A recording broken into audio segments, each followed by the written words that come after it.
Hindi ko naman sinasadya. Hindi ka magkaroon ng anak, anong gusto mo? Ako bilang lalaki, gusto ko rin naman magparami ng lahi. Kaya hindi mo ako masisisi kung maghahanap ako ng ibang babae na magbibitbit ng lahi ko. Hindi mo yun kaya dahil hindi ka pwedeng magkaroon ng anak. Lahi mo? Magpaparami ka ng lahi? Talagang sa kaibigan ko pa? Parehas ko kayong pinagkatiwalaan pero sinira niyo ang buhay ko. Sige, magparami kayo ng lahi dahil mula sa araw na ito, isinusumpa ko na lahat ng batang may nananalaytay na dugo ninyo, lahat sila daranas ng matinding pangyayari sa buhay nila. Mga kamalasan na dadalhin nila habang buhay. Mula sa magiging supling ninyo hanggang sa magiging mga anak nila at sa mga magiging apo, wala ni isa sa kanila ang makakatakas sa sumpa ko ito. Isinusumpa ko ang lahi nyo na maranasan ng dobling sakit sa pinagdadaanan ko ngayon. Buhay at sakit.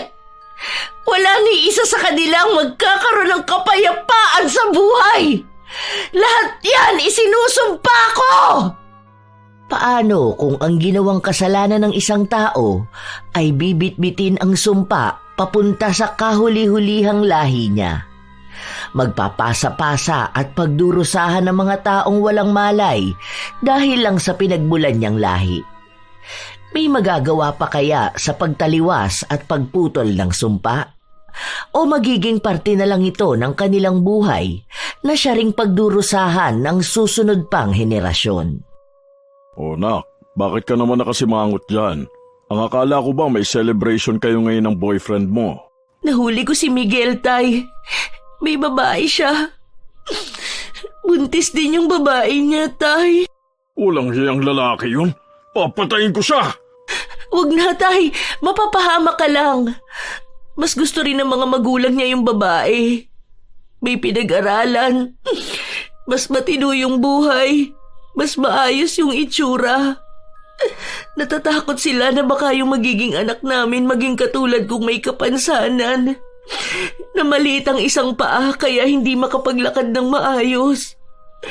Baka tuksuhin lang daw. Tarantado pala yung pamilya niya ni Miguel eh. Hindi pwede to. Dapat panindigan ka niya. Kung takot siya sa mga magulang niya, mas matakot siya sa akin. Manluloko siyang gago siya. Galit na galit si Teodor na sumugod sa bahay ng nobyo ng anak. Pero wala na silang naabutan sa bahay nito. Hamak na mas may kaya sa buhay sina Miguel, kaya mas madali silang nakaalis sa lugar na yon para magtago. Alam na nila ang gagawin ni Teodor. Dahil sa nakita ni Teodor, mas lalo siyang nanggalaiti sa galit. Nag-iisang anak na babae niya si Raquel, tapos paglalaruan lang ang damdamin nito. Siyam dapat ang anak nila ng asawa niya, pero namatay ang dalawa dahil sa sakit. Bawat isa sa mga anak nila may mga pambihirang sakit. Katulad ni Raquel na maliit ang isang paa, ang isa naman walang mga paa, may isa na bulag, at ang iba ay problema naman sa panloob, katulad ng problema sa baga, may butas ang puso. Ang akala nila noon ay nakuha lang ang sakit na yon dahil sa wala silang pampunta sa ospital, dahil nga simula noong iwan ni Teodor ang dating asawa na si Corazon, naghikahos sila sa hirap. Kailangan niyang isipin at paghirapan para lang may makain sila.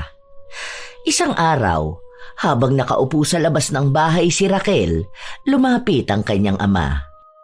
Ang lalim yata ng iniisip mo, anak ko. Hayaan mo na yung lalaki na yun. Duwag siyang harapin ang ginawa niya. Kaya may parusa din na mangyayari sa kanya. Katulad ba ng parusa na nangyari sa pamilya natin, tay? Bakit ba ganito tayo? Kahit anong pilit natin, hindi tayo umaahon sa hirap. Para tayong mga manok na laging namumungkal para sa kapirasong pagkain. Lahat tayo minamalas, tay. Si Julio, nagkaroon ng anak pero iniwan sila ng babae dahil lang sangungo ang anak niya. Si Kiko, may asawa nga siya at 3 anak, kaso namatay naman yung asawa niya na nagstay sa kanya. Tapos yung mga bata, iba-iba rin yung sakit na nararanasan nila, katulad namin. Bakit ba ganito tayo, tay? Natatakot ako para sa anak ko. Paano kung isilang ko siya? Tapos malala yung kapansanan niya. Paano niya haharapin ang buhay kasama ang mga mapanghusgang tao? Pagsubok lang to sa buhay natin, anak. Hindi naman ibig sabihin na ganito ang nangyayari sa atin, wala na tayong pag-asa, di ba? Ipagdasal na lang natin ang lahat. Baka totoo nga na isinumpa ang pamilya natin. Katulad sa mga naririnig ko nung bata pa ako. Na namatay sa sama ng loob yung dati niyong asawa, kaya naisumpa niya tayo. Kaya ngayon dinaranas na natin lahat ito. Hindi totoo ang sumpa. Huwag kang maniwala sa mga ganyan. Hindi ko alam kung sinong sisisihin ko. Ikaw ba o ang tadhana? Dahil sobrang lala ng kalbaryo na to para sa buhay naming lahat. At sa mga batang isisilang pa lang. Hindi namin alam kung anong kasalanan namin. Pero pinagbabayaran namin yun ng walang hanggan. Hindi makakibo si Teodor. Ayaw niyang aminin na malaki ang pagkakamali niya sa kanyang pamilya, kaya ganon ang dinanas nilang buhay. Sa pagnanais niyang ipagpatuloy ang malaking lahi, patuloy din ang kalbaryo ng mga batang ipinapanganak sa lahi nila. Ilang taon pa ang nakalipas, hanggang sa nagkaroon na ng anak si Raquel. Normal naman sana ang itsura ni Leonisa, pero meron siyang malaking bukol sa leeg. Noong bata pa siya, hindi pa ito masyadong halata, pero nung nagdalaga na siya, sobrang halata na nito. Ma, may nakita akong hiring dyan sa grocery sa kabila, doon sa bagong bukas, yung malapit lang sa Vercons. Hindi ko alam pangalan nun pero maliit lang yun. Tapos Chinese ata ang may-ari. Mag-a-apply ka ba? Hindi ka na mag-aaral? Hindi na, Ma. Wala din naman akong pambayad sa tuition. Saka sayang naman ang panahon, di ba? Ganon din naman yun, magtatrabaho pa rin naman ako. Iba pa rin kapag nakapagtapos ka. Para magkaroon ka ng magandang buhay. Para makatakas ka sa ganitong buhay natin. Gusto ko lumayo ka sa kung ano tayo ngayon. Ayokong habang buhay ka na rin dito. Na mabulok ka na lang sa kasumpa-sumpang pamumuhay na ito. Pwede naman akong mag-apply sa abroad, Ma. Yung kaibigan ko nga papunta na siya ng Taiwan. Lipad na niya sa susunod na linggo. Tinuruan niya nga ako kung anong pwede kong gawin para ako rin makapunta doon. Kung sakali daw, pwede niya rin akong tulungan. Hindi ka naman pwede sa abroad, may sakit ka. Mag-a-apply ka pa lang, hindi ka na makakapasa eh. Alam mo naman na maarte sila doon. Pwede yan, Ma. Manalig lang tayo. Basta alam ko at naniniwala ako na matutulungan ko kayong maiahon sa kahirapan. Bibili ako ng magandang bahay para aalis na tayo dito sa barong-barong nating bahay.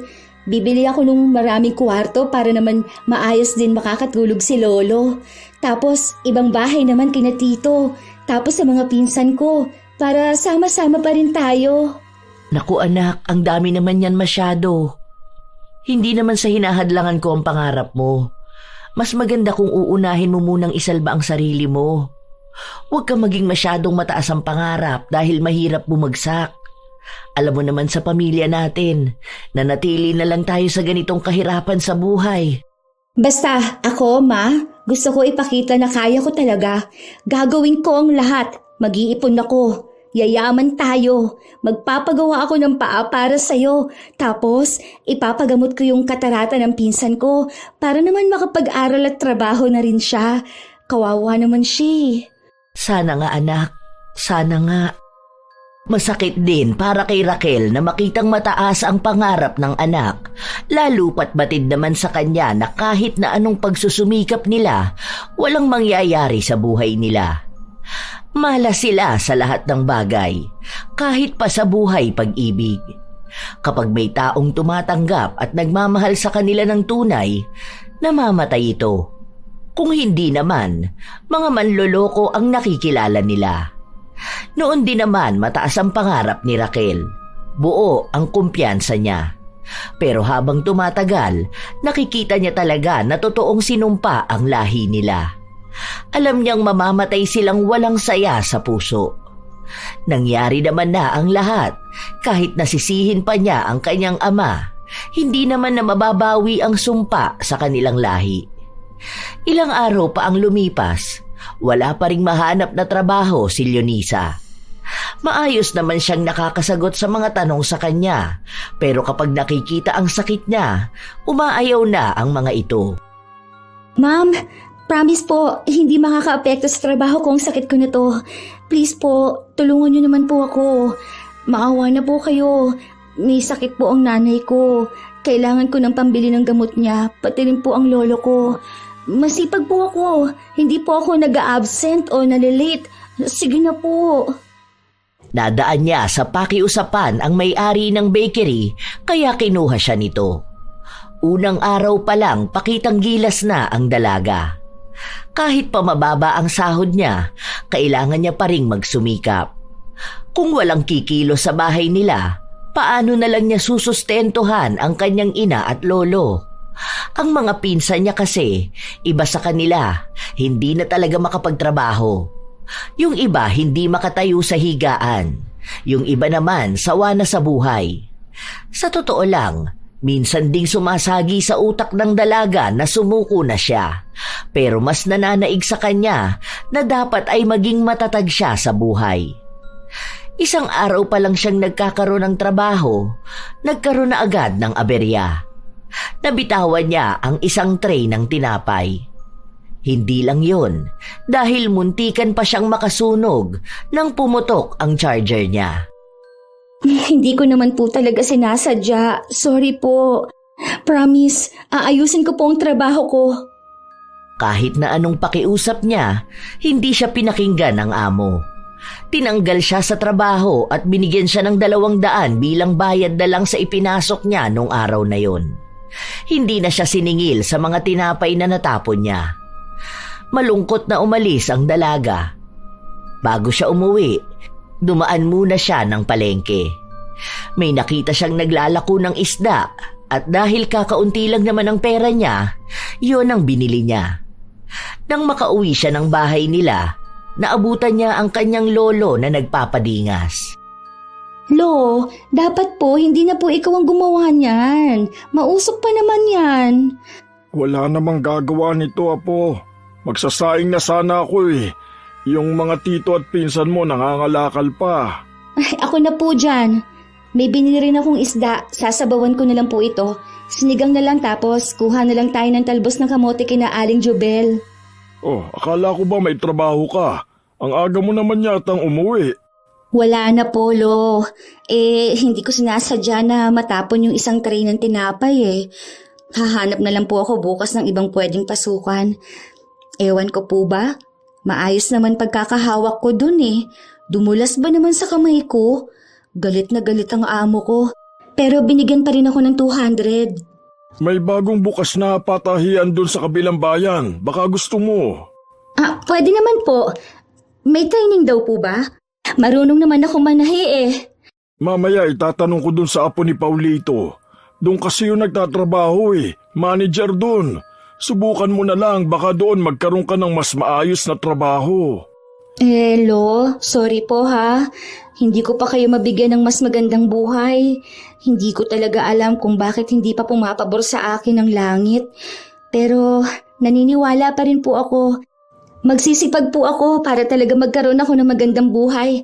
Para matulungan ko kayo. Wala po itong kapansanan ko. Alam ko na malalampasan din natin tong problema natin.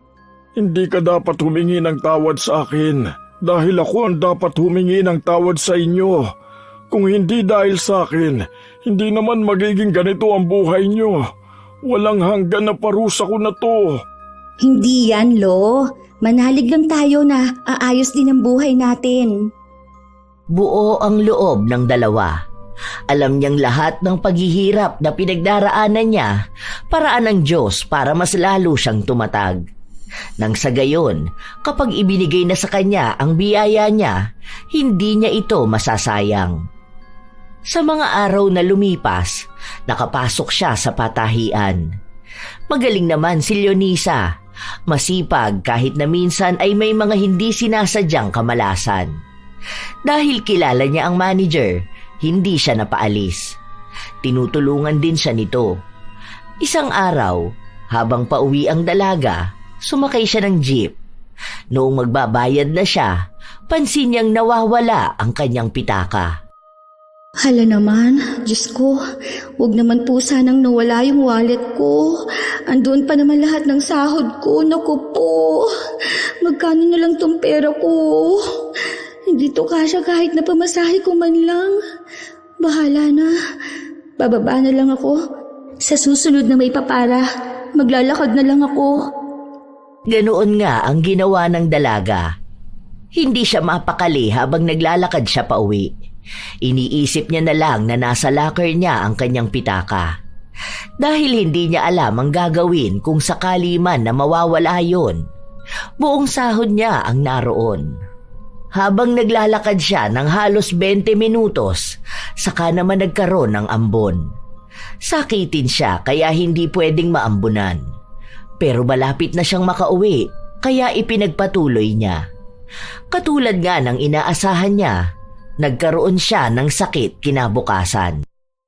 Mataas talaga ang lagnat mo, anak. Siguro pawis na pawis ka kasi kahapon tapos naambunan ka. Huwag ka na lang muna kayang pumasok. Magpagaling ka na lang muna. Hindi po pwede, Ma.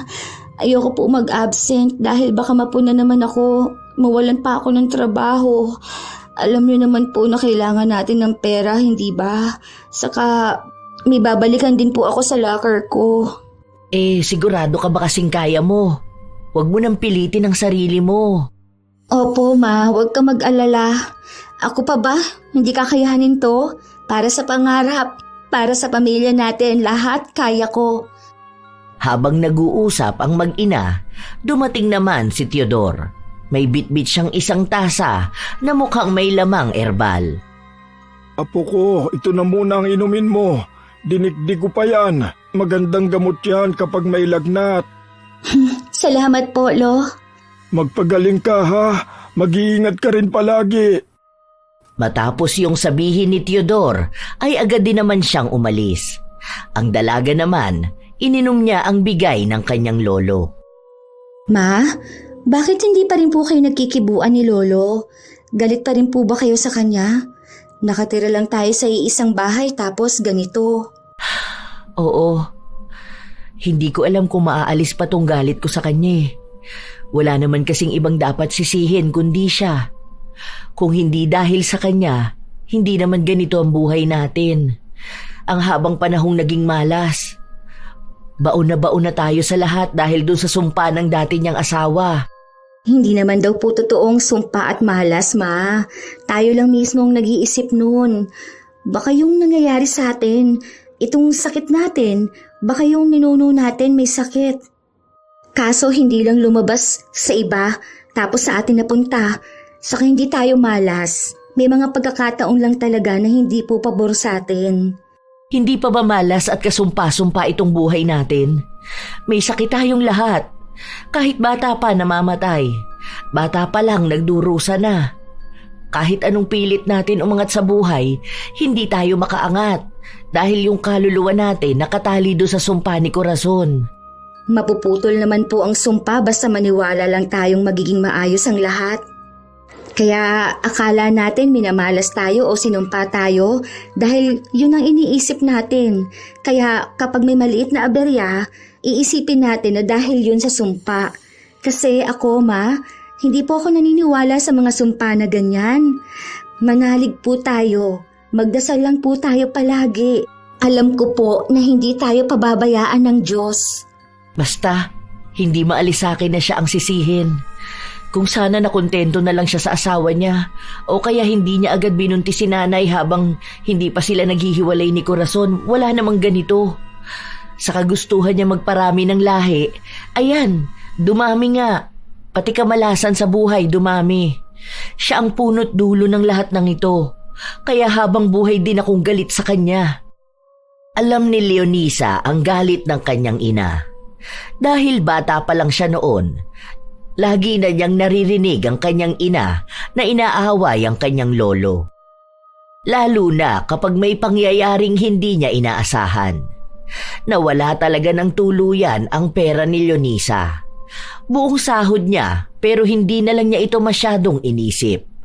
Ang ginawa niya, positibo niyang sinabi sa sarili na baka ang nakapulot nun ay taong mas nangangailangan kaysa sa kanya.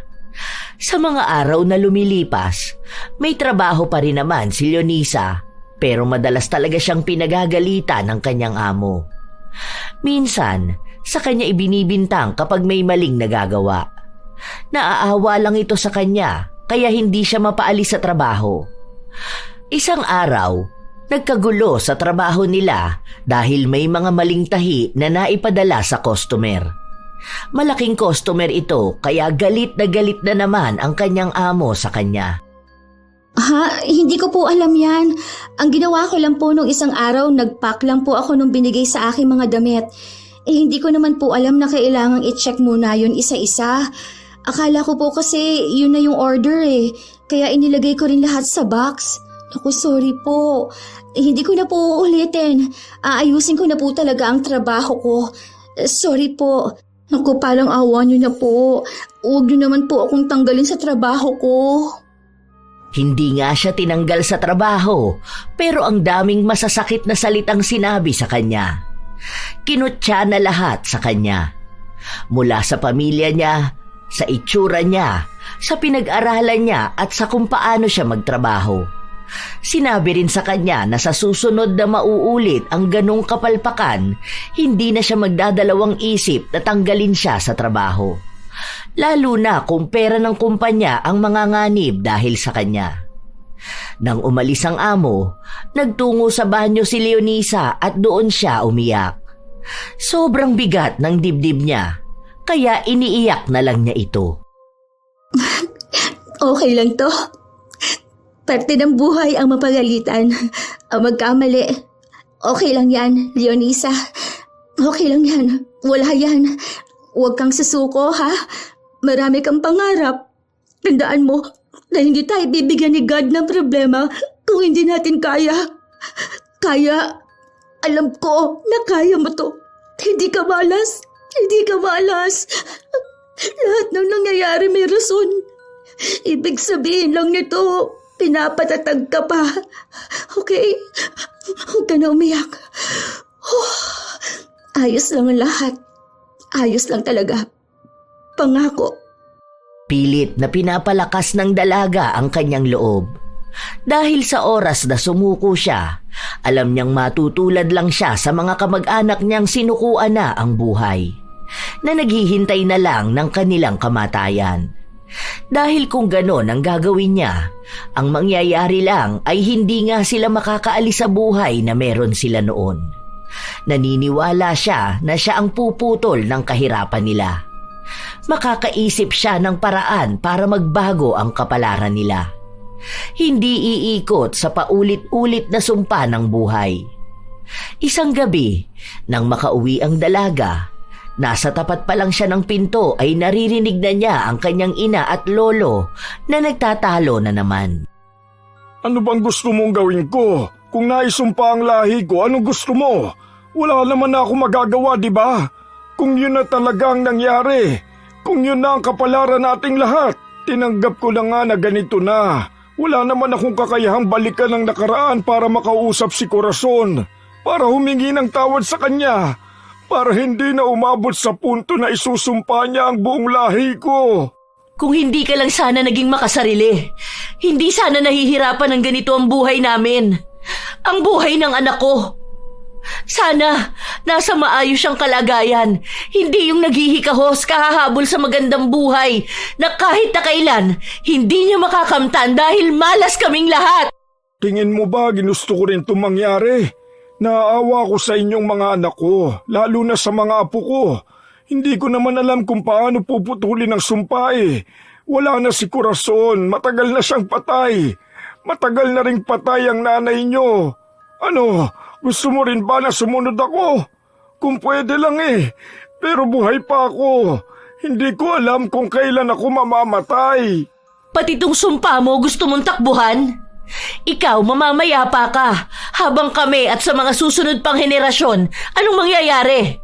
Pagdurusahan naming lahat? Hindi naman pwedeng sabihin na wag na magdagdag ng lahi. Dahil paano mangyayari yon kung paulit-ulit lang din na may nagmamahal? Na may mga taong nagbabaka sakali na baka maputol nila ang sumpa na kagagawan mo. Pati yung sumpa na hindi magkakaroon ng magandang buhay pag-ibig, bit-bit namin. Paano? Manloloko ka eh! Manloloko kang asawa! Dinamay mo kami! Oo, alam ko kung anong mali ko. Pinagsisisihan ko naman yun. Araw-araw akong humihingi ng tawad. Araw-araw kong hinihiling na sana bigyan ako kahit isang pagkakataon para maitama ko ang mga pagkakamali ko. Kung alam mo lang din anak, kung paano ako nahihirapan kapag nakikita ko kayo. Pinagsisihan mo kung kailan huli na ang lahat? Sa'yo nagsimula eh. Kung sana naging mabuti ka na lang na asawa sa kanya. Kahit na wala kami sa mundong ito. Basta wag lang namin maranasan kung gaano kapait ang buhay bilang isinumpa. Totoo naman, kasumpa-sumpa na maging tatay ka. Mas hihilingin ko pang hindi na lang nabuhay kesa ganito. Ang malas ng lahi mo dahil sa kamalasan mo sinimulan. Galit na galit talaga si Raquel. Ibinuhos na niya lahat ng gusto niyang sabihin. Hindi na siya makapagtimpi. Sa tuwing naaalala niya kasi ang dinaranas nilang buhay, hindi niya magawang mapatawad ang ama. Minsan, ginugusto na lang niyang hindi siya isilang sa mundo para hindi ganon ang buhay nila. Siya pa naman ang panganay. Ibig lang sabihin nun, sa kanya nagsimula ang lahat. Ilang araw na naman ang lumipas, hindi na nagpapansinan ang mag-ama.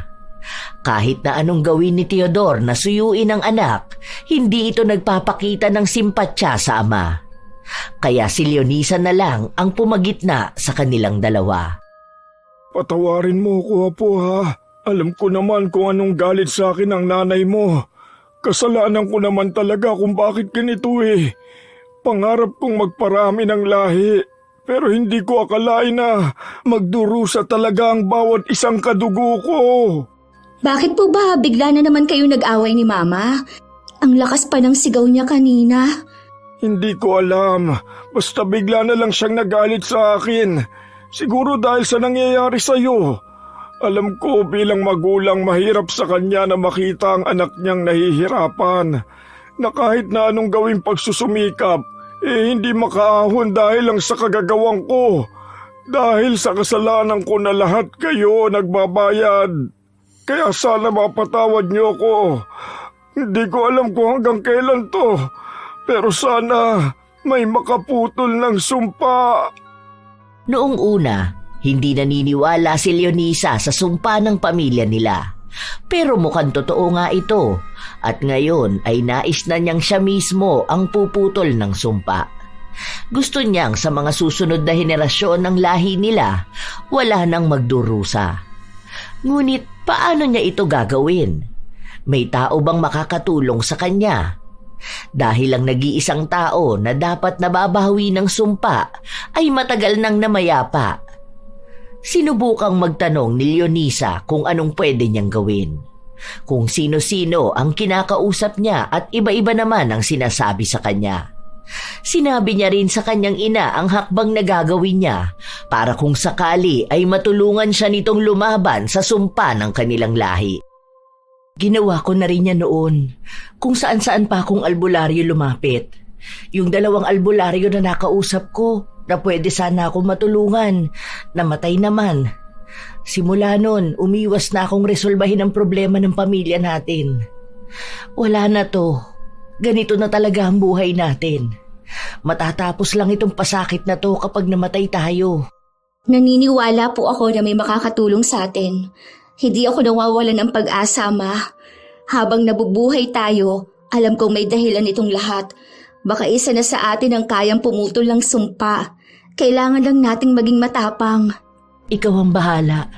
Basta sinasabi ko sa'yo, mahirap kalabanin ang sumpa na yan sa pamilya natin. Kung hindi lang sana naging manloloko ang tatay ko, hindi sana ganito ang buhay natin eh. Nadamay tayo sa pagkakamali ng isang tao. Tayong lahat ang nagbabayad ng kasalanan niya. Hindi na nakipagtalo pa ang dalaga sa kanyang ina. Dahil alam niya kung ano ang galit na nararamdaman nito. Matagal na niyang sinasabi ito. At kahit naman pigilan niya ang ina, galit na galit pa rin ito kay Teodor. Ilang linggo pa ang nakalipas, ang daming sunod-sunod na kamalasan ang nangyari kay Leonisa. May pagkakataon pang nagmamadali siyang pumasok sa trabaho, nakaapak pa siya ng bubog na bumaon talaga sa paa niya. Madalas din siyang nawawala ng pera, lalo na kapag sahod. Kahit na anong ingat niya, mukhang kakambal na niya talaga ang kamalasan. Hanggang sa lumipas ang ilan pang linggo, may nakilala siyang isang lalaki na kamag-anak ng albularyo na kinakausap niya. Nagkita sila noong panahon na naghihintay siyang dumating ang albularyo. Anong oras ba ang sabi ni Tio na magpunta ka rito? Wala pa kasi siya may pinuntahan yon. May nakulam kasi dun sa kabilang bayan, tapos hindi yun makabiyahe rito kaya siya ang pinapunta. Baka maaga ang usapan nyo tapos mamaya pa siya matapos dun. Mamaya pa namang 2 p.m. Pero kasi inaalala ko na baka wala akong masakyan Kaya ayun, inagahan ko na lang. Mas maganda na rin tong maaga ako kaysa naman late, hindi ba? Sobrang aga naman. 11:00 pa lang Matagal pa yan. Hindi ka naman siguro sobrang layo no? O baka masyado ka lang excited na magamot. Sa bagay, ganyan yung iba.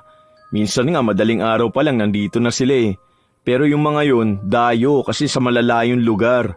Okay lang, makapaghihintay naman ako. Wala naman akong pasok sa trabaho ngayon. Tsaka, hindi naman ako mainipin. Okay lang din ako nakatayo. Para kung sakali man na mas maaga siya makauwi, di ba? Makikita niya kaagad ako. Ipapatingin mo ba yung lalamunan mo kung nakulam ka? Ganyan kasi yung nagpunta rito nung nakaraan Meron din siyang bukol sa liig pero dito naman sa gilid. Nakulam yun Nung bumalik sa amin, ayun, wala na yung bukol kasi natalo ni Tio yung mangkukulam. Hindi. Pinanganak na ako may ganito Ang ipapaano ko sana yung tungkol sa lahi namin. Kasi, sinumpa kami. Yung as in talagang galit na galit yung nanumpa sa amin. Ang sabi pa nga, namatay daw sa galit pagtapos manumpa. Kaya, ayun, baka yun ang dahilan kung bakit sobrang lakas nung sumpa niya na sakop talaga buong lahi namin. Humihingi lang ako ng tulong ngayon. Gusto ko na kasing matigil to Naaawa na rin ako dun sa mga pinsan at pamangkin ko. Sobrang lala talagang nangyayari sa buhay namin. Naikwento ko na tuloy ang buhay ko. Sinumpa? Oo. Kapag ganyan mahirap talaga yan. Puro kasi nagpupunta rito kung hindi nakulam, nagayuma o kaya nakagambala ng kung anong maligno. Wala pa yata akong naririnig na isinumpa. Sino bang nanumpa sa lahi nyo? Sorry, masyado yata ako madaldal no? Okay lang. Sa amin nga sikat tong kwento namin Paano, yung lolo ko may asawa siya noon. Tapos hindi sila magkaroon ng anak. Ngayon, may best friend yung asawa niya. Tapos nabuntis niya yun. So, mama ko yung anak nilang dalawa. Tapos, ayun, pinaglaban nila yung pagmamahalan nila. Kasi nga, baog yung asawa ni lolo. Tapos, gusto nga ni lolo na magkaroon ng mga anak at apo. Parang ipagpapalago yung lahi niya. Kaso, ganito naman nangyari sa lahi namin. As in, wala talagang nakaligtas na kahit na sino. Tapos, puro pa raw kamalasan ang nangyayari sa amin kahit sa love life. Kung hindi lolokohin at gagamitin, yung totoong magmamahal naman, mamamatay. Totoo ba? Di wala kang boyfriend? Tingin mo ba magkakaroon pa ako ng boyfriend?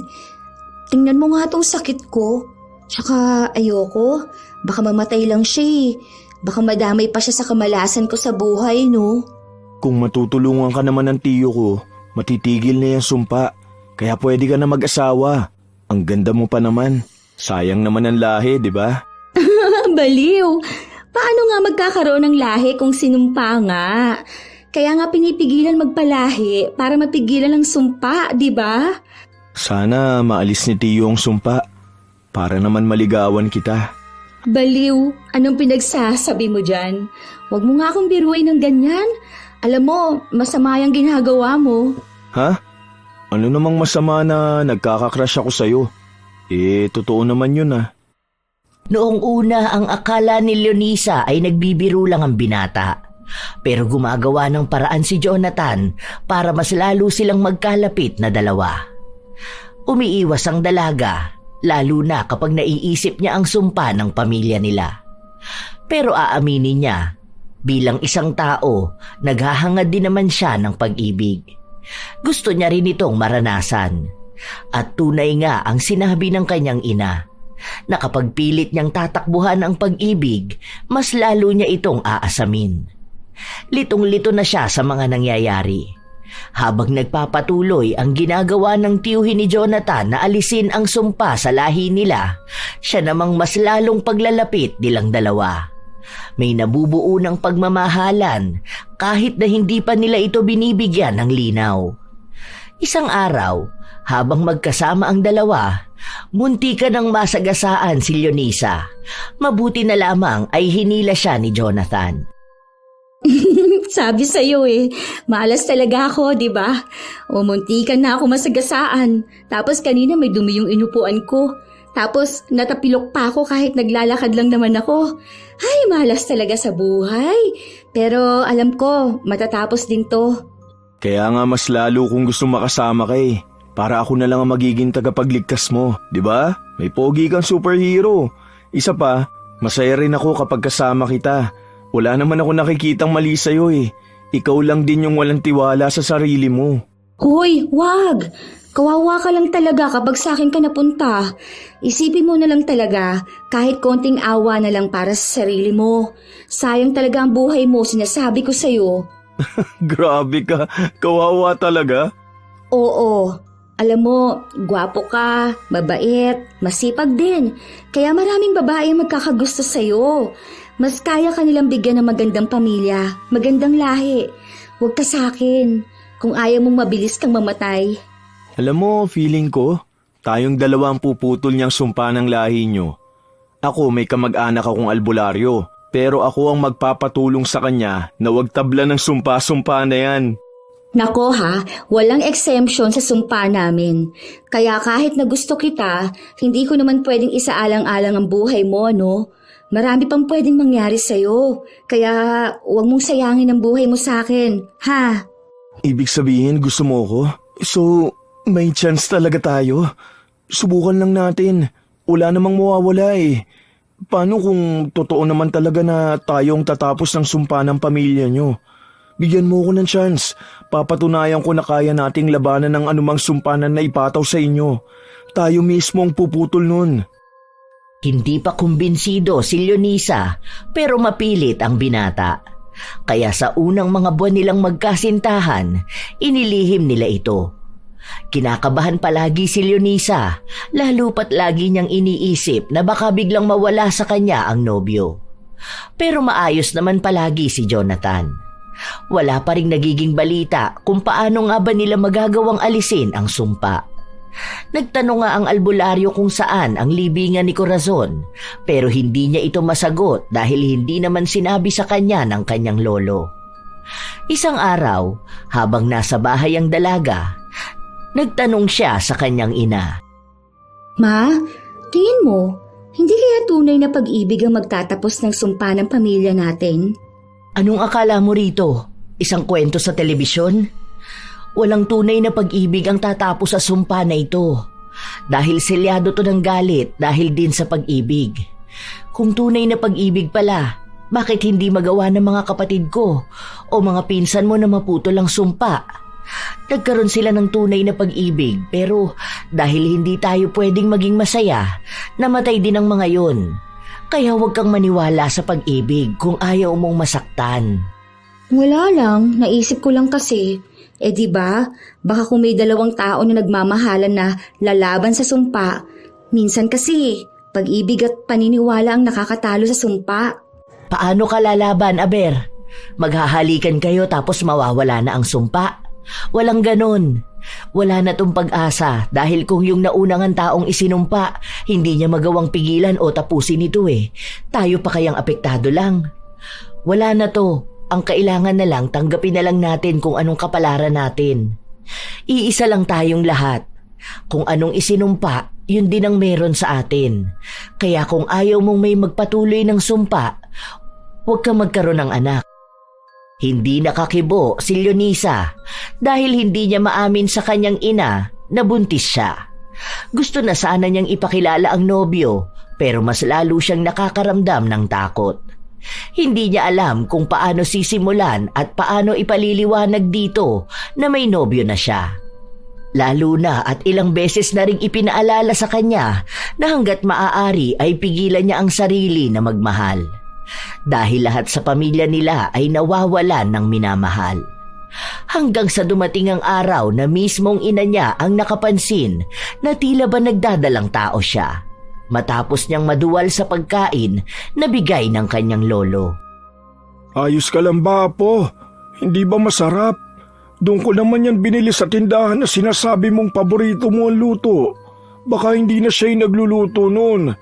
Teka nga, patikim ako. Oh, maayos naman ah. Parang lasa siyang panis, Lo. Iba talaga siya eh. Ang baho pa. Naku, baka sira na yan. Saka ayoko po muna niyan. Iba yung gusto ko eh. Parang masarap kumain ng kamyas tapos ibababad sa bagoong na may sili. Kamyas? Teka, saan naman ako kukuha niyan? Sandali, alam ko meron pang tanim nun si Balong. Sige, mamaya paglabas ko kukuha ko nun. May bagoong pa naman tayo dyan eh. Pumitas ka na lang ng sili. Ayos yung gusto mong pagkain ah. Dati ayaw mo nun dahil kamo maasim. Tapos ang tagal pa maalis nung mapakla sa dila. Hindi ko nga rin po alam, Lo. Basta bigla ko na lang din po naisip. Kanina ko pa po yan gusto eh. Kasi naisip ko na parang ang aga pa masyado. Baka kako sumakit ang sikmura ko.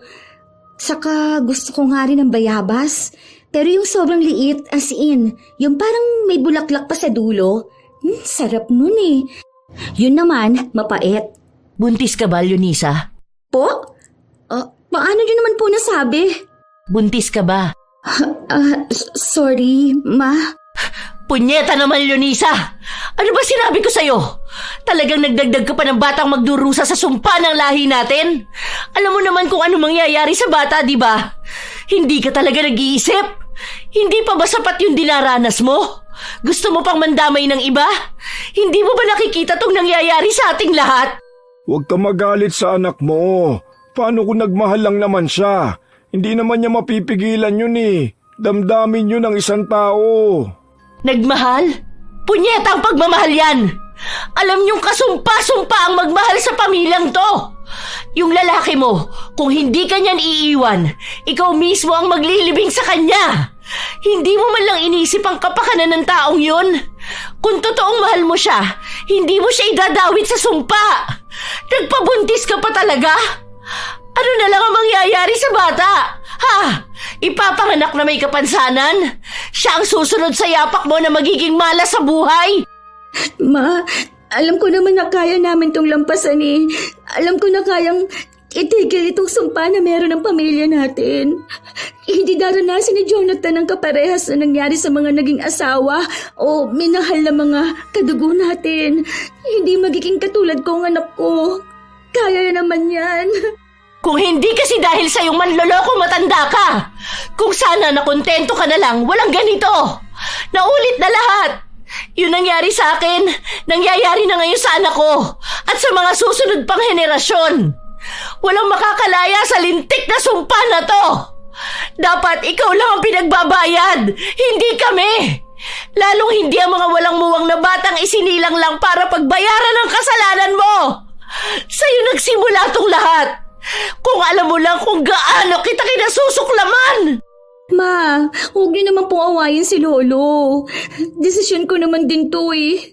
Naniniwala pa rin ako na baka itong anak ko ang puputol ng sumpa ng lahi natin.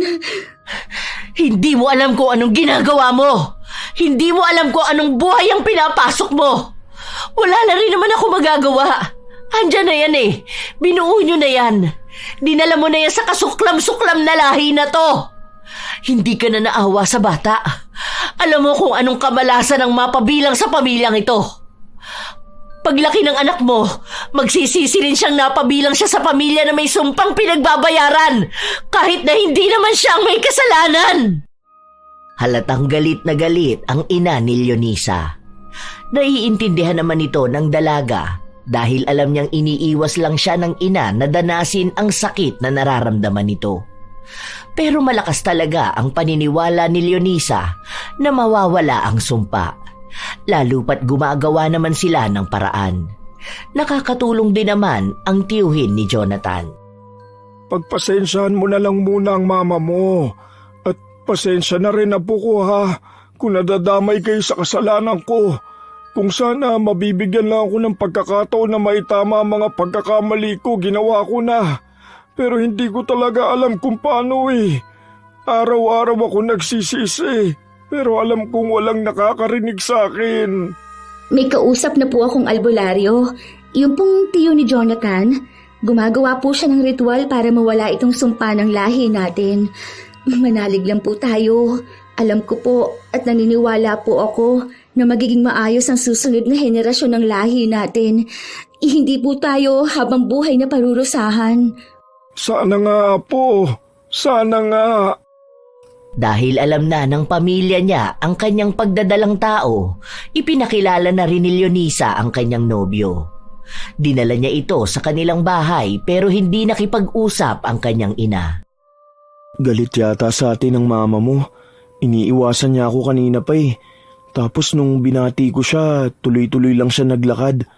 Pero okay lang, alam ko naman kung bakit eh. Dahil alam niya na pwedeng may masamang mangyari sa relasyon nating dalawa. Hayaan na lang muna natin. Alam ko namang nag-aalala lang siya sa mangyayari sa buhay ko eh. Pero mahal ako ng mama ko. Hindi niya lang tanggap na baka masaktan ako. Hayaan mo, kakausapin ka rin niya.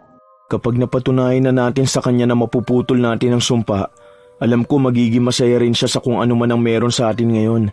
Intindihin na lang natin dahil nga bilang magulang, ayaw din naman niyang maranasan ng anak niya ang naranasan niya.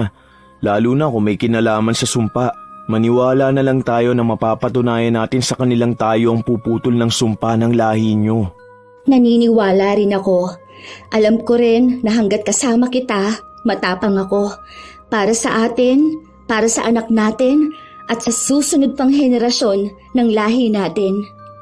Kahit na magkasama silang dalawa na nakatira sa iisang bahay, hindi pa rin maalis sa isipan ni Leonisa ang mga posibilidad na maaaring mangyari kay Jonathan. Tumira na kasi silang dalawa sa iisang bahay. Nangupahan sila kung saan si Jonathan ang nagtatrabaho habang si Leonisa naman ay nasa bahay lang. Inaalala rin kasi ni Jonathan ang bata na baka mapahamak ito lalo pat takaw sa aksidente si Leonisa. Na kahit nasa bahay lang siya, nasasaktan pa siya. Minsan, dumalaw ang ina ni Leonisa sa bahay nito. Ang akala pa naman ng dalaga ay ayaw na siyang makita ng ina matapos niyang umalis ng bahay. Anong nangyari dyan sa kamay mo? Nasugat ka ba? Nagluluto po kasi ako kanina, ma. Tapos hindi ko sinasadya na paso po yung kamay ko sa mainit na kawali. Pero okay lang po ako. Kumusta naman po kayo? Pasensya na po ha, hindi ako gaano makapunta sa bahay. Hindi kasi ako lumalabas eh. Kasi nga, alam niyo naman po, kailangan ko talagang mag-ingat. Lapitin pa naman po tayo sa aksidente. Baka kahit naglalakad lang ako sa labas, kung ano pang mangyari sa akin. Anong nararamdaman mo? Baka mapahama ka sa panganganak. Nag-aalala ako sa'yo. Kasi yung pinsan mo, si Jenica, patay na siya. Nanganak siya kahapon at namatay siya. Tapos yung anak niya walang mga kamay at paa. Bigla ako natakot. Inaalala ko baka kung anong mangyari sa anak mo. Kailan ba ang kabuhanan mo? Huwag ka naman matakot, ma. Manganganak pa naman na ako sa susunod na buwan. Hindi naman siguro ganun. Naku Lord, please, huwag pong ganun ang danasin namin ng anak ko po, ha. Ay, kinikilabutan naman ako sa mga ganyang balita. Ayoko mag-overthink dahil ayoko maka-attract ng bad energy. Nagpa-ultrasound ka na ba? Anong resulta? Healthy naman daw po ang bata eh. Buo naman siya. Wala rin akong sakit. Kaya naniniwala talaga akong walang mangyayari sa anak ko. Naniniwala rin kami ni Jonathan na tutulungan talaga kami ng mga ritual ng tiyo niya. Mabuti naman. Baka nga nakatulong yung tiyuhin ng boyfriend mo. Magdasal ka na lang palagi, baka marinig ang dasal natin. Sana maging maayos kayo ng apo ko. Yun lang ang tanging hiling ko. Ayoko maranasan yung dinanas ko sa buhay. Dahil sa naging usapan nila na yon, hindi na mapakali si Leonisa. Bigla-bigla na lang siyang inaatake ng kung ano-ano sa kanyang utak. Kaya kapag nakakaramdam siya ng takot, nagdarasal na lang talaga siya. Nananalig na walang mangyayari sa kanila ng anak niya o sa pamilya niya. Hanggang sa isang umaga, nagising na lang si Leonisa. Ang bilis ng tibok ng kanyang puso. Ano nangyari sa'yo? May masakit ba sa'yo? Okay ka lang ba? Ang bilis ng tibok ng puso ko. Bigla akong kinabahan eh. Natakot ako sa panaginip ko. Nanganak na raw ako. Tapos yung itsura ng anak ko sobrang lala. Nakakatakot daw. Kahit mga doktor natakot sila eh. Ayoko mangyari yun. Hindi yun mangyayari. Kita naman sa ultrasound na normal ang anak natin eh. Saka may ginagawang proteksyon ng tiyo ko para sa atin at sa bata, di ba? Hindi naman agad mapuputol ang sumpa. Ang mahalaga, protektado ang pamilya natin. Ibig sabihin sa atin nagmumula ang pagbabago ng lahi nyo. Huwag ka nang kabahan, okay? Ayoko na nag-overthink ka ng ganyan eh. Pinipilit ni Jonathan na pagaanin ang loob ng kanyang asawa. Habang lumilipas ang araw, walang ibang nangyayari kay Leonisa kundi ang matakot. Hanggang sa sumapit na ang araw na manganganak na siya. Hinihintay niyang dumating ang asawa pero hindi niya ito matawagan. Hanggang sa isinugod na siya sa ospital. Nagkaroon pa nga ng aberya dahil nasiraan ang unang sasakyan. Noong lumipat sila, naubusan naman ang gasolina. Kaya hirap na hirap silang humanap ng sasakyan na magdadala sa ospital. Ilang kamalasan pa ang nangyari bago siya madala sa ospital. Noong kapapanganak pa lang niya, nagkaroon naman ang sunog sa isang kwarto malapit kung saan nakalagay ang mga bagong panganak na sanggol. Umiiyak na lang si Leonisa nung mga panahon na yon dahil nag-aalala siya sa ano pang pwedeng mangyari. Nang kinahapunan, dumating din ang asawa niya sa ospital pero may benda ito sa ulo. Oh, ano nangyari sa'yo? Okay ka lang ba? Nagpa-doktor ka na ba? Ano yan? Bakit ganyan? Ay, ano ka ba naman? Alam mo nang praning ako, di ba? Baka mamaya mapahamak ka. Okay lang ako, huwag ka mag-alala. Nauntog lang ako kanina dahil hindi ko nakita yung nakauslim bakal. Kumusta naman ang anak natin? Maayos ba siya? Ikaw, kumusta ka naman? Hindi ka ba nahirapang manganak? Normal ang bata. Mukhang wala ring sakit. Salamat sa Diyos. Mabilis ding nanganak ang asawa mo. Saka hindi rin nagkaroon ng kahit na anong komplikasyon. Ay, salamat naman. Nag-aalala ako kanina bago pumunta rito eh. Natawag ko na yata lahat ng santo para lang maging maayos ang asawa at anak ko. Salamat po pala ma. Sinamahan niyo si Leonisa. Nakakatuwa. Ang anak niyo ang kauna-unahang bata na isinilang sa lahi namin na maayos. Mukhang totoo nga na kayo ang puputol ng sumpa. Pati pagsasama niyo naging maayos. Salamat, Jonathan. Basta po naniniwala tayo na magiging maayos ang lahat. Nasa pananampalataya rin po yan. Kung kami naniniwala, dapat tayo ring lahat para hindi natin ma-attract ang bad energy. Lagi tayo maging positive sa buhay. Inoobserbahan nila ang bata at mukhang maayos nga ito.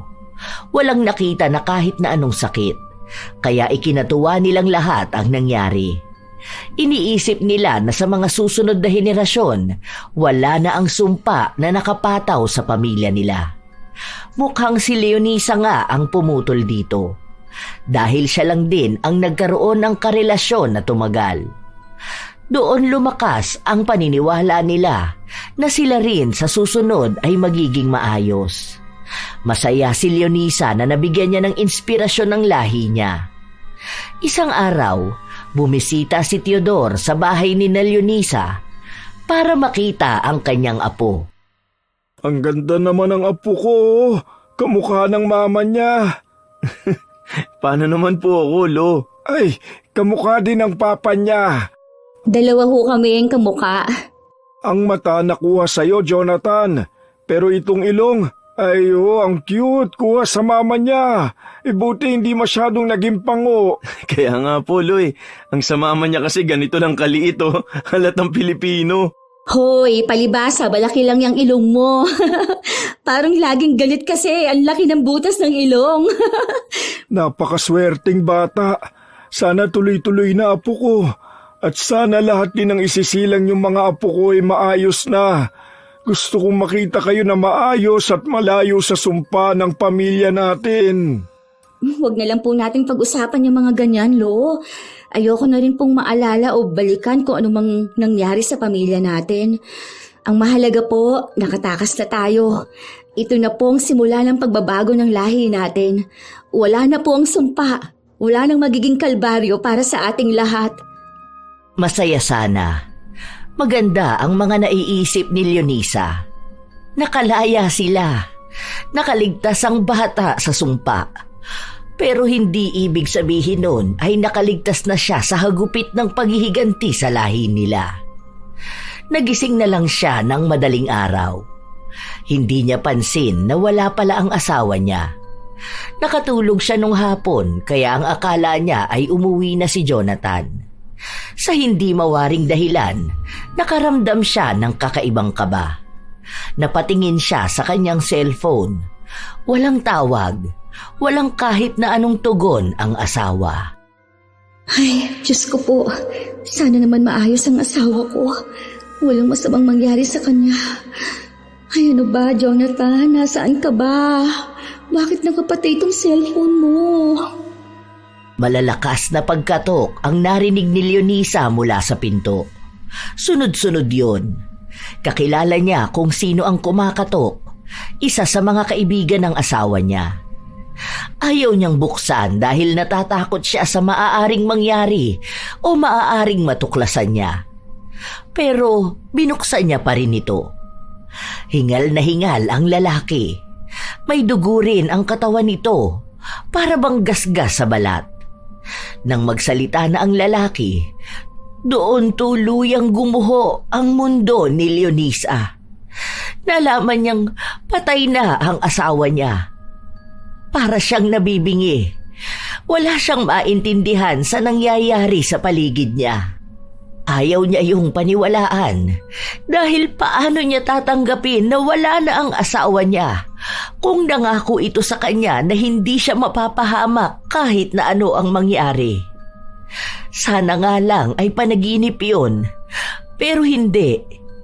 Nagpasama si Leonisa sa kanyang ina.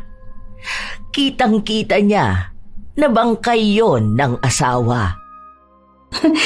Hindi to totoo, Ma, di ba? Gisingin mo si Jonathan, Ma. Sabi mo sa kanya, umiiyak na si baby, oh. Hinahanap na siya. Ma, sige na, Ma. Sabi mo sa kanya, umuwi na siya. Wala na tayong magagawa, anak. Ito na yun mismo. Patay na ang asawa mo. Patay na si Jonathan. Hindi yun totoo, Ma, di ba? Baka naman niloloko niya lang ako. Baka may surprise siya sa akin. Ang sabi niya kasi may ibibigay siya sa akin eh. Hindi naman yung ganito, Ma. Yung anak namin, oh, naghihintay sa kanya. Ma? Hindi kumibo si Raquel, kaya nagwala na si Leonisa at ilang beses niyang tinawag ang asawa niya. Wala pang 1 taon ang kanilang anak. Kapapanganak niya lang, tapos mawawala na siya ng asawa. Nawala sa kanya ang taong nagpapaalala sa kanya na hindi siya malas.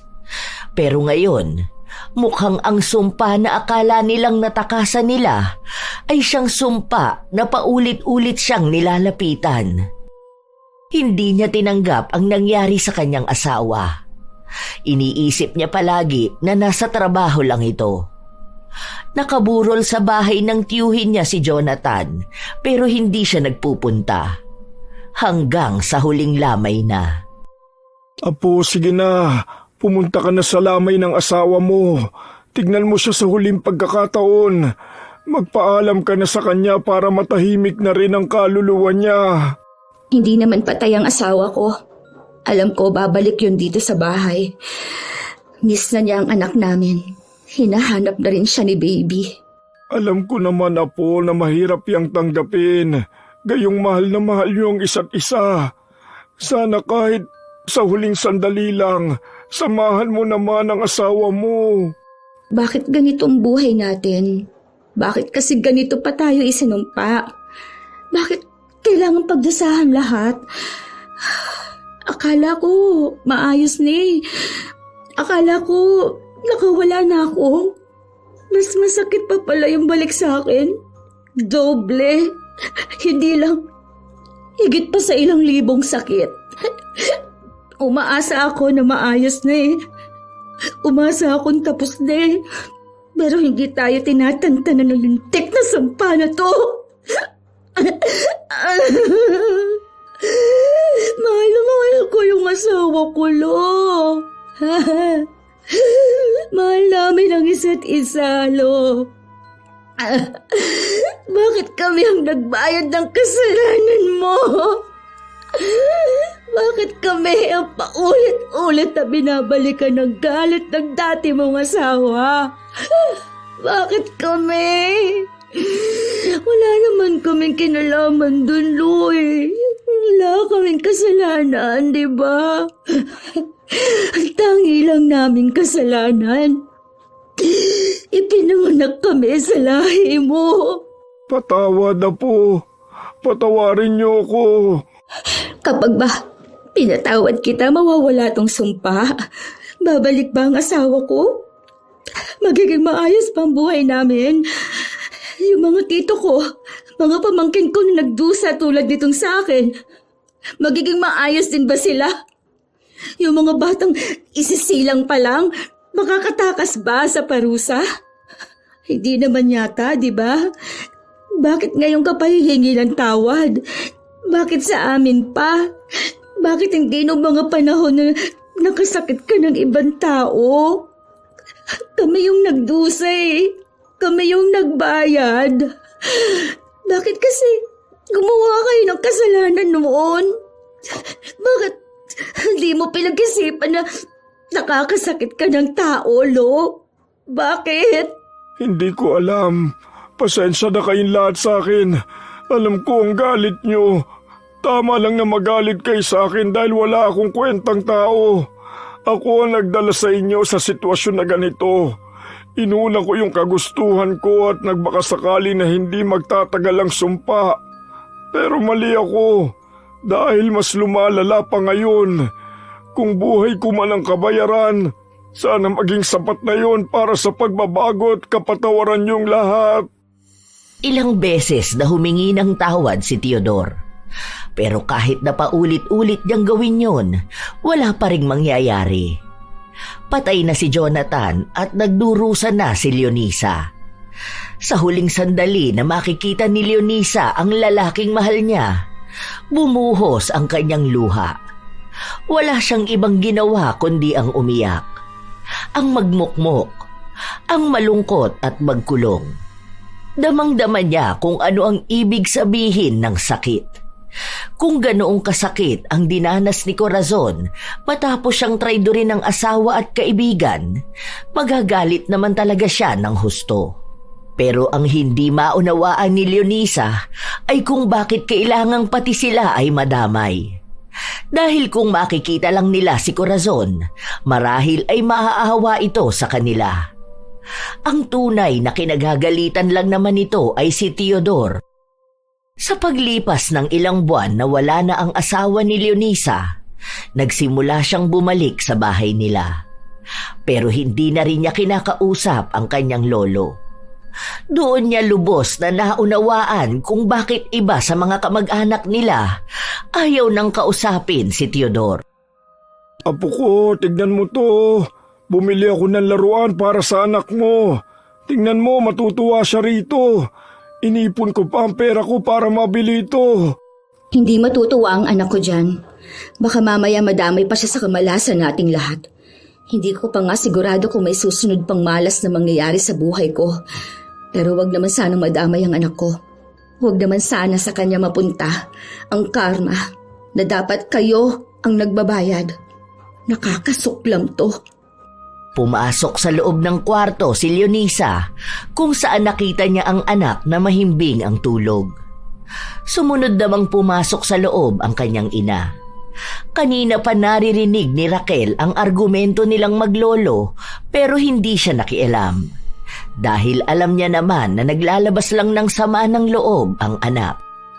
Napatulog ko na. Umiiyak kanina pero hindi na kita tinawag. May gatas naman siya dyan kaya nagtimpla na lang ako.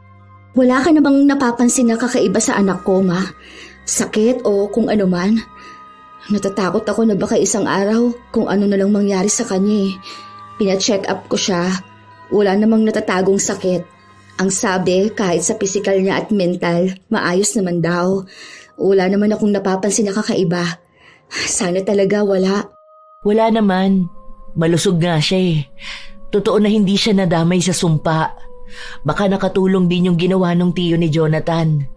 Siguro, kung may dagdag panangga ang anak mo, mas mapapanatag tayo na walang dadapo na sumpa sa kanya. Proteksyon para sa sumpa ng lahi natin. Pupunta nga ako doon bukas, kakausapin ko. Gusto ko sana magtrabaho, pero natatakot naman akong iwan ng anak ko. Baka kung anong mangyari sa kanya. Hindi ko nakakayanin kung pati ang anak ko magiging kabayaran sa kasalanang hindi naman kami ang may gawa.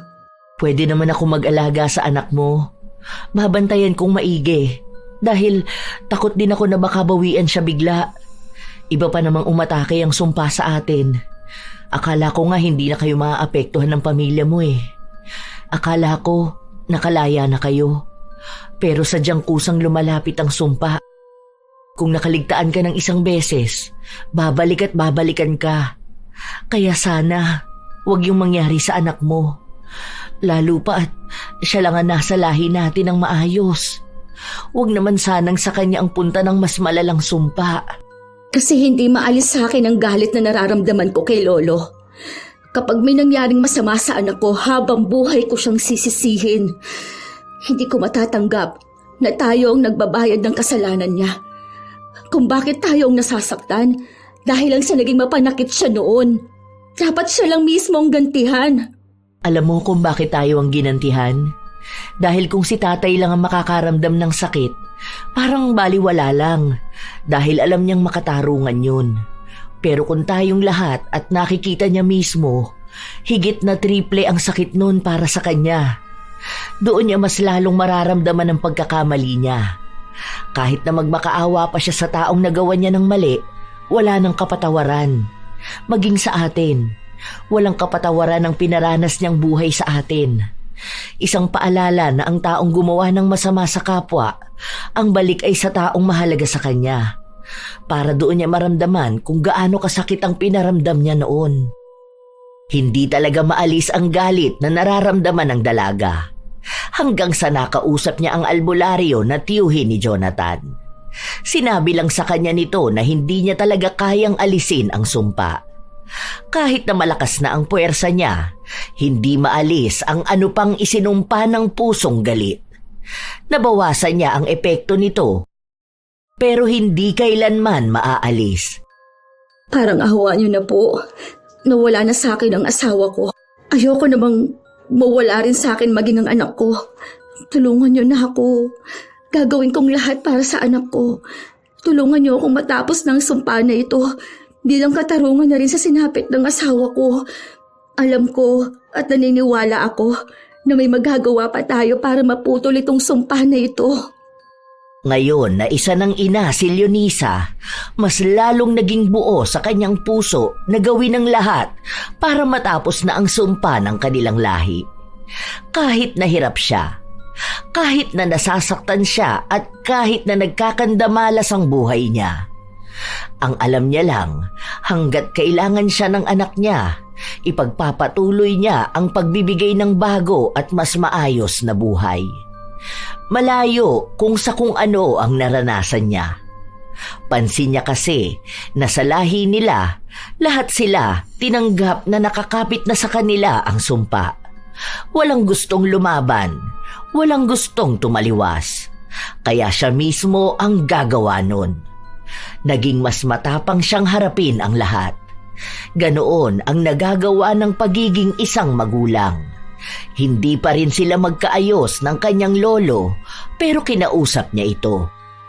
Gusto kong malaman kung anong buong katotohanan. Mula sa pagbuo ng sumpa hanggang sa kung saan inilibing si Corazon. Gusto kong putulin na itong sumpa na ito. Alam mo na ang lahat, di ba? Isa pa, hindi ko alam kung saan nakalibing si Corazon. Nung naghiwalay kami, hindi naman na kami nagkita kahit nung namatay na siya. Utang na loob, huwag ka na magsinungaling.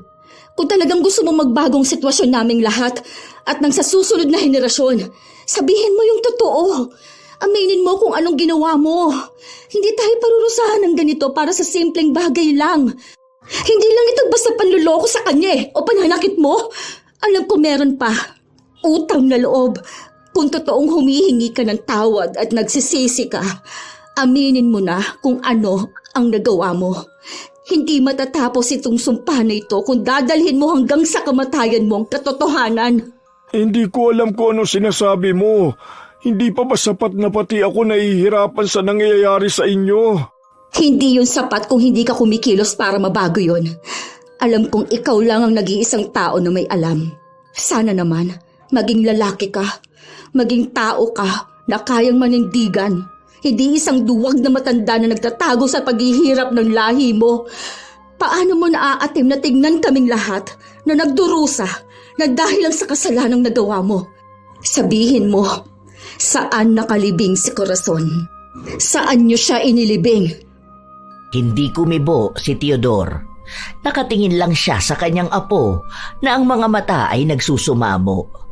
Nanghihingi ng kasagutan. Nanghihingi ng katapusan sa pagdurusa nila.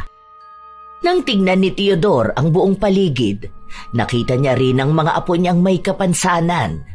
Mga nagdusa ng matagal na panahon dahil lang sa kasalanan niya.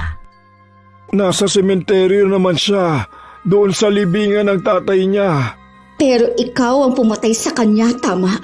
Oo, dahil natakot ako nung gabi na isinumpa niya kami.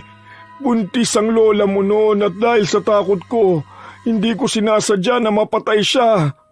Noong mga panahon na yun, wala namang gaanong tao rito. Walang nagtanong. Wala naman siyang pamilya dahil patay na ang mga magulang niya. Pinalabas ko na lang na nagkaroon siya ng sakit. Dahil wala akong panggasto sa kanya, pinahukay ko na lang din yung libingan ng tatay niya. Simula noon, hindi na ako dumalaw.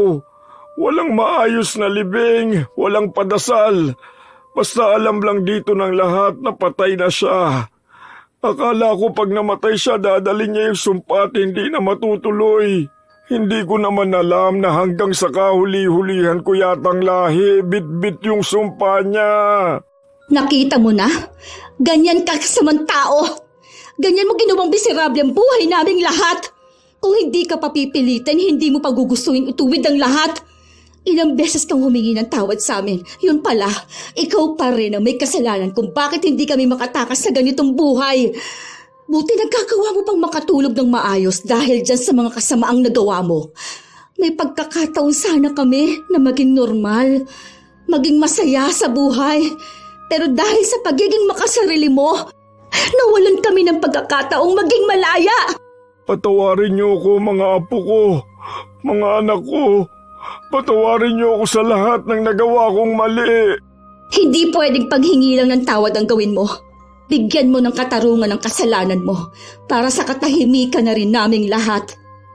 Ayaw ni Teodor na makulong, kaya hindi niya kayang aminin ang ginawa niya. Pero isa sa mga anak na lang niya ang nagsuplong sa kanya, kasama na ang record ng mga sinabi niya. Ang pag-amin niya. Dahil doon, nabuksan ang kaso sa pagkamatay ni Corazon. Hindi na rin nila ginalaw ang bangkay nito na nakalibing na. Ang ginawa na lang ni Leonisa, inalaya na lang nila ng dasal. Nagpatulong din siya sa albularyo ng iba't ibang paraan ng pag-aalay para sa katahimikan ng kaluluwa ni Corazon. Humingi sila ng tawad dahil alam naman nilang may kasalanan din ang lahi nila. Nakulong si Teodor kahit na matanda na ito. Bilang kabayaran na lang din sa mga kasalanan na nagawa niya. Hindi naman siya pinabayaan ng kanyang pamilya kahit nagalit ang iba sa kanya. At sa pagiging matapang ni Leonisa, naputol niya ang sumpa ng kanilang pamilya. Walang masamang nangyari sa kanyang anak. Ang iba niyang pinsan na nagkaroon ng anak at asawa, naging maayos na rin. Malaki ang pasasalamat nilang lahat sa kanya dahil hindi siya sumuko na darating din ang araw na mamumuhay silang nakalaya na sa sumpa. Anak, anong oras ba kayo pupunta sa puntod ni Jonathan? Oh, nakatulog na tong bata. Tululaway pa. Napaliguan ko na to. Palitan mo na lang ng damit bago kayo umalis. Natapon pala sa kanya yung gatas. Pinaglaruan ba naman? Ngayon na rin, Ma. Hinihintay ko lang pinsan ni Jonathan. Sabi niya sasabay na lang niya kami sa sasakyan niya eh. Sasama ka ba, Ma? Saglit lang naman dun dahil may job interview ako mamaya. Hindi muna sa ngayon. Pupunta ako kay tatay eh. Magdadala ko ng pagkain niya. Sige po, Ma. Ikumusta niyo na lang ako kay Lolo. Siguro kung naging kasing tapang mo ko noon, anak, baka hindi yan ang nangyari sa'yo. Baka masaya at maayos ang naging buhay mo. Ang sabi nga nila, Ma, na lahat ng nangyayari may rason. Kung ipinanganak akong maayos, hindi ko makikilala si Jonathan. Hindi kami magkakaroon ng anak. Naging lakas ko ang anak ko para lumaban. Kaya alam ko, ang lahat ng nangyaring ito, para may matutunan tayong lahat. Wala na sana sa lahi natin o sa ibang tao ang gumawa ng masama dahil totoo ang sumpa. Hindi lang ito para sa isang tao dahil sakop nito ang buong lahi. Kayang magdusa ng lahat ng dahil lang sa maling desisyon ng iisang tao.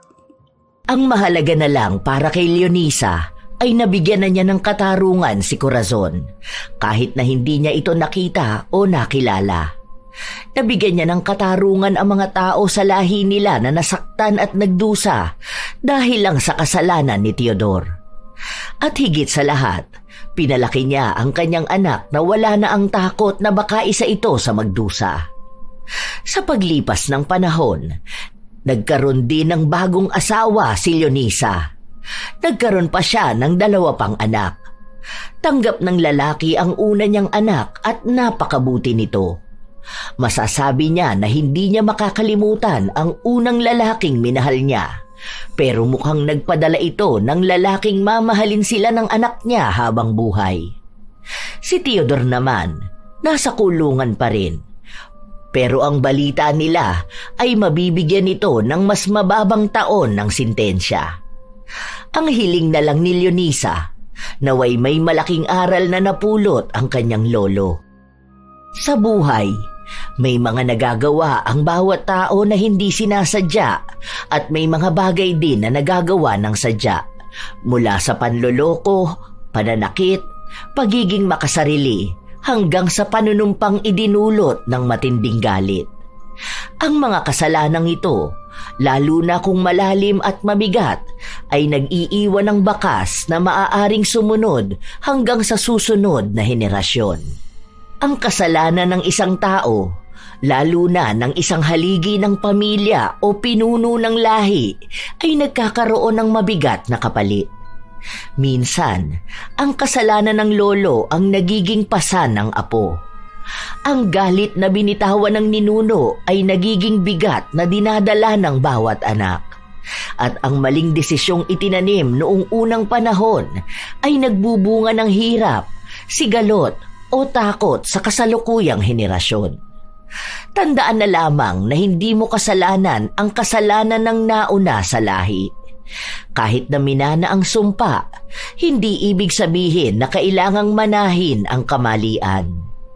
Hanapin ang paraan para maputol ang sumpa o ang nakasanayang pagtanggap sa kamalasan.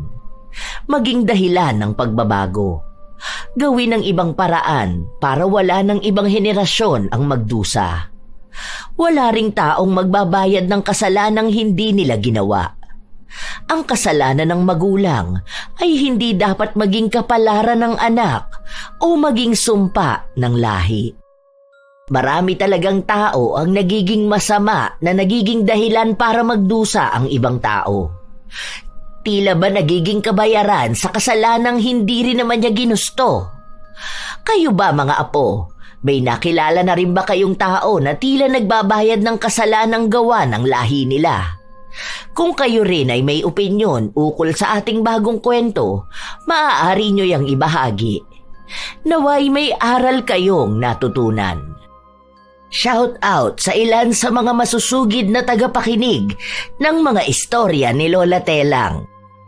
Chef M at sa kanyang mga kasamahan na sina Ate Auring, Minda, Leslie, Faye, Dennis at Jay ng Amira Boxes Handicrafts, Elgin TV Vlog, Jocelyn Kai, Pambahay na Account at sa Grape Family ng Imus Cavite, Nika Jean Perez, Rodel Adona, Aikaela Sabado, Geraldine Narbasa, Barbie Lynn G at sa matatalino niyang anak na sina Vince at Catriona, ni Classic 59, Sky Maminta, Lynn Buro, Rose R. Dugitom, Mariel Toleco, Nicole Diasanta, Emer DLS, Jen Arellano, Marlene Guevara, Heidi Verzon.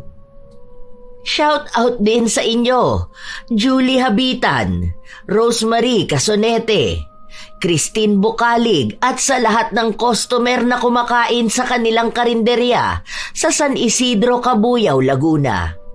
Michelle Manuge at Ricky Manuge, Fritz Love, Judeline Pakin, Pamela Agasang, Angelina Ay, Jocelyn Balangkit, Ana Orada, Tara Dabi, Michelle Okumura, Jocelyn Morilla, Renz Hamir Apollo, Charmaine Ebon, Charmy Curato, Nana, Muy Moy, Maricris Sumage, Romina Buado at Angelo Dizon ng Marikina City, Shirley Villanueva. Shout out sa mga mahal kong apo na hindi nawawala sa bawat istorya ng lola. Sydney Crosswind, Supladang Pasaway, Lovely Rose Roa at Princess Rain Roa Alawami, Kimpoy Feliciano, Hazel Fiesta, Marie the Lightworker, Gia Gigi, Francisco Neng, Jeremy Saranillo Francisco, Josefina Fuelias, Roy Lacandalo, Vicky Yabut, AJ Chua, Esteli Reyes at sa Reyes family ng Marikina City, Mel Santarita, Matt Sarol, Irish Abela Tuazon, Mike James Tapak, Raquel Hasegawa, Jenny Suzuki, Lurian Vitalicio, Leonisa Cobo, Will Maleses, Ray Galedo at sa Galedo family ng Cabuyao, Laguna, sa buong Team Manok ng Amsik Angeles City, Pampanga, Angelina Ignacio, Ami Bag, Ami Yong, Rosalina Bugayong, Lance MBB, Gemstone Claro, Lydia Lopez, Elise Padilla, Lynn Hasegawa, Maria Lee Nakagawa, Arvid Shane Hoiberg Channel, Gami Neil Francisco at sa kanyang asawang si Dada Neil Francisco, Pureza Tagiwalo, Rachel Whitney, Alma Naong, Jennifer Makasinag, Jaime Constantino, Milrose Demate, Razon Yao, Robert Crimen, Cherry May Libiran, Roslyn Mangilin. Ito ang inyong Lola Telang at maraming salamat sa palagi ninyong pagsubaybay, mga apo.